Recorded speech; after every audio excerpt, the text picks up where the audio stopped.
وَإِلَٰهُكُمْ إِلَٰهٌ وَاحِدٌ، لوگو تمہارا پروردگار بس اکیلا ایک وہی اللہ ہے۔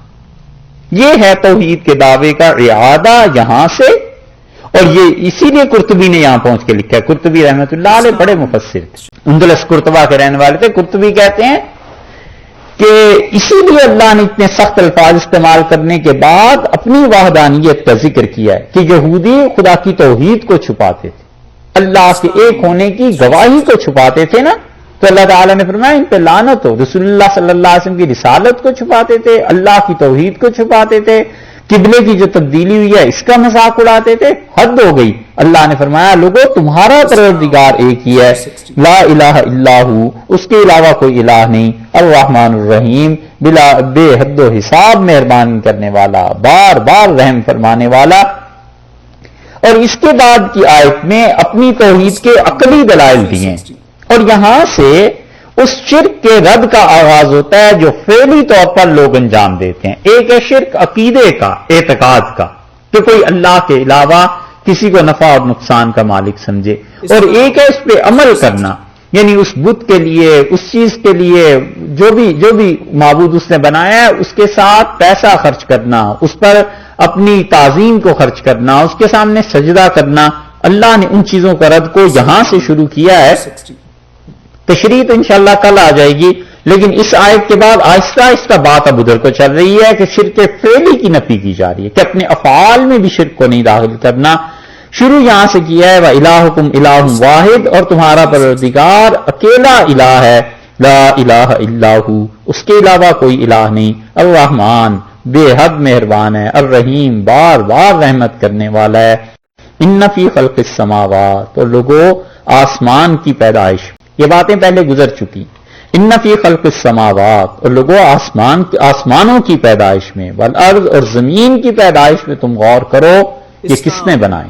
7 عقلی دلائل دیے ہیں اللہ نے یہاں اپنے ہونے کے، صرف عقل سے کام لینے کی بات ہے۔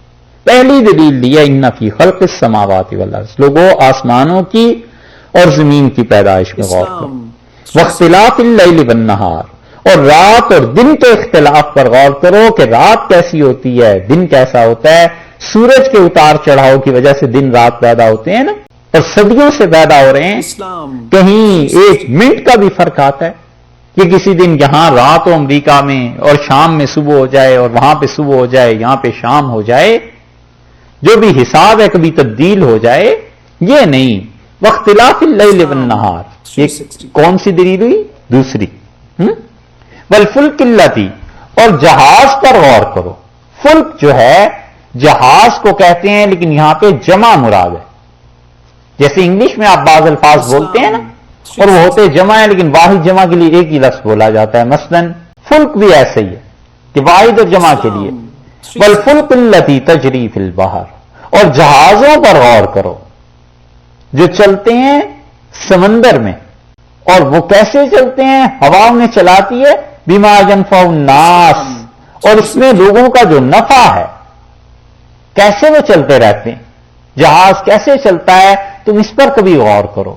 پانی ہے، وہ ذات اپنی امان اور حفاظت اٹھا لے، ڈوب جائے، غرق ہو جائے جہاز، کون چلاتا ہے؟ وما انزل اللہ من السماء من ماء، اور جو کچھ نازل کیا ہے اللہ نے اوپر سے، من ماء پانی، اور اس پانی کے ذریعے فاحیا بہ الارض بعد موتها، وہ زندہ کر دیتا ہے زمین کو جبکہ زمین مر چکی ہوتی۔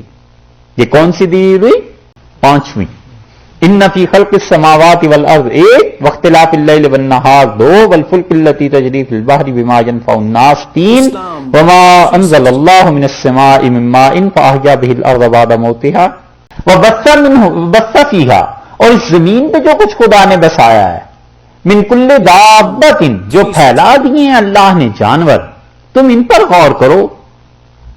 5 ہو گئی۔ وتصریف الریاح، اور ہواؤں کے چلنے پر غور کرو، کبھی ٹھنڈی ہوا چلتی ہے، کبھی گرم چلتی ہے، ان ہواؤں کی وجہ سے موسم بنتے ہیں، اثرات کیا مرتب ہوتے ہیں، پھولوں میں خوشبو کیسے پیدا ہوتی ہے، ان ہواؤں میں کیا کچھ ہے، اس پہ غور کرو۔ والسحاب، اور بادلوں پر غور کرو۔ یہ جمع ہے صحاب، اور صحابہ کہتے ہیں بادل کو، سین سے، سین ہے الف بے، صحابہ بادل، اور بادل کی جمع ہے والسحاب المسخر، اور اس بادل، ان بادلوں پر غور کرو جو باندھ دیے گئے ہیں، بندھے گئے ہیں بین السماء والارض، آسمان اور زمین کے درمیان کیسے ٹکے ہوئے بادل آ جاتے ہیں، لآیات، اور اس میں بہت بڑی بڑی نشانیاں ہیں ان ساتوں دلائل میں، لقوم یعقلون، اس قوم کے لیے جو عقل سے کام لے، ان چیزوں پر غور کرو اور پھر مجھ تک پہنچو۔ جساس رحمت اللہ نے اس مقام پہ بڑا اچھا لکھا ہے، وہ کہتے ہیں اصل عبادت اللہ کی ان آیات پر غور کرنا ہے، اللہ کی ان نشانیوں پر غور کرنا ہے۔ جب آدمی ان پر غور کرتا ہے تو پتہ چلتا ہے اللہ کے علاوہ کوئی ان چیزوں کو کرنے والا نہیں، تو ایمان بڑھتا ہے۔ جب ایمان بڑھتا ہے، عقیدہ اور یقین اللہ پہ مضبوط ہوتا ہے، تو اس کے اعمال میں بھی فرق پڑ جاتا ہے۔ اس لیے فرمایا